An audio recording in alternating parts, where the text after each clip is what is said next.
Sir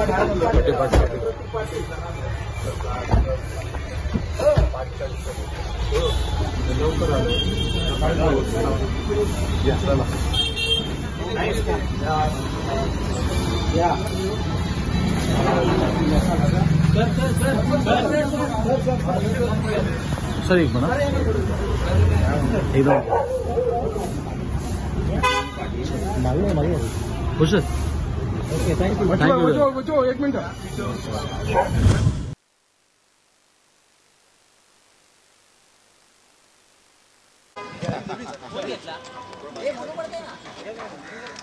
अजून सकाळ उठून आले ना ते त्यांना रोलिंग का काम रे 15 मिनिटं आधी आले सगळे 15 मिनिटं आधी चालला त्यामुळे हा ते झालं बरोबर माझं विमान लवकर आलं रे जी आज राज ठाकरे मोबाईल कट करा काय दोघांमध्ये संवाद झाला शेतकऱ्यांच्या मुद्द्यांच्या संदर्भामध्ये सुद्धा काही माहिती आपण राज ठाकरेंना दिली। शेतकऱ्यांचा विषय हाच एक संवाद होता आणि त्या संदर्भातला कशा पद्धतीनं समोर गेलो पाहिजे, पुढचे आंदोलन कधी आणि केव्हा करणं अधिक व्यवस्थित होईल, या सगळ्यावर एकंदरीत चर्चा झाली आणि आमचा हेतू तोच आहे का हे आंदोलन म्हणजे जसं राजसाहेबांनी सांगितलं का ते बच्चू कडूच्या नावापुरतं न फिरतं ते शेतकरी म्हणून कसं जाईल समोर, तोही आम्ही विचार करू. कारण आखरी मी मोठं होणं हा काही फार महत्त्वाचा विषय नाही आहे. शेतकरी जो अडचणीत सापडलेला आहे आणि सरकार त्याची जे काही टिंगलबाजी करतं आहे ते फार चुकीचं आहे. देवेंद्रजी ज्या पद्धतीनं म्हणतात का दुष्काळ पडला तर मग आपण कर्जमाफीचा विचार करू आणि दुष्काळ पडायची वाटच आता सरकार शेतकऱ्यांनी पाहावं असं एकंदरीत जे चित्र उभं केलं जात आहे ही शेतकऱ्यासाठी अत्यंत दुर्दैवी गोष्ट आहे. कारण आज माझ्याकडे येणारे मॅसेज जर पाहिले तर भाव भेटल्याने हे दुष्काळापेक्षा जास्त नुकसान आहे आणि मागील 2 वर्षापासून भाव भेटत नाही आणि म्हणून शेतकरी मरत आहे. आता हे फडणवीस साहेबांच्या लक्षात आलं पाहिजे, हा विषय महत्त्वाचा आहे. म्हणून मी आमंत्रणही दिलं की आता आमची जे मराठवाड्यात यात्रा निघणार आहे त्या यात्रेत राजसाहेबांनी यावं आणि शेतकरी म्हणून संबोधित करावं. आखरी आमचं तर शेतकऱ्यांचं आमचं स्वप्न आहे का मुंबई अनेक वेळेस बंद होताना आम्ही पाहिली, ती शेतकऱ्यासाठी एक दिवस बंद राहिली पाहिजे. आमचा तोही उद्देश हे आहे का किमान अर्धा 1 तास 2 तास मुंबईनं शेतकऱ्याच्या पाठीशी उभं राहावं. कारण ही आर्थिक राजधानी आहे देशाची आणि या राजधानीतूनच आमच्या शेतकऱ्याला एक दिलासा देणारा आवाज निर्माण व्हावा, त्या अपेक्षा आमच्या राजसाहेबाकडे आहे. बच्चूभाऊ, महाराष्ट्र नवनिर्माण सेना अर्थात राज ठाकरेंनी गेल्यावेळी पाठिंबा दिला होता आंदोलनाला, आज चर्चा झाली आहे.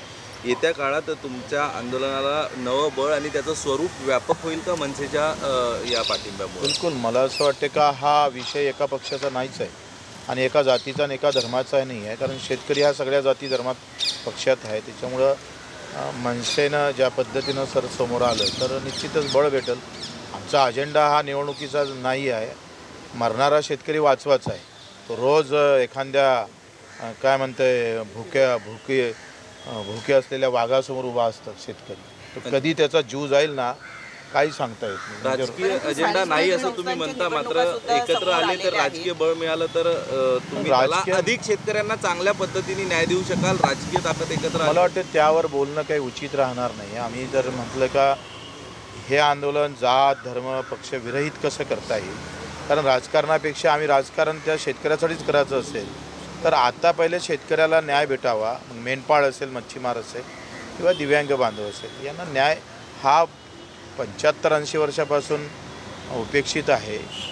त्याच्या चुलीवर राजकारणी भाकरी शेकाच्या मी या मताचा नाही.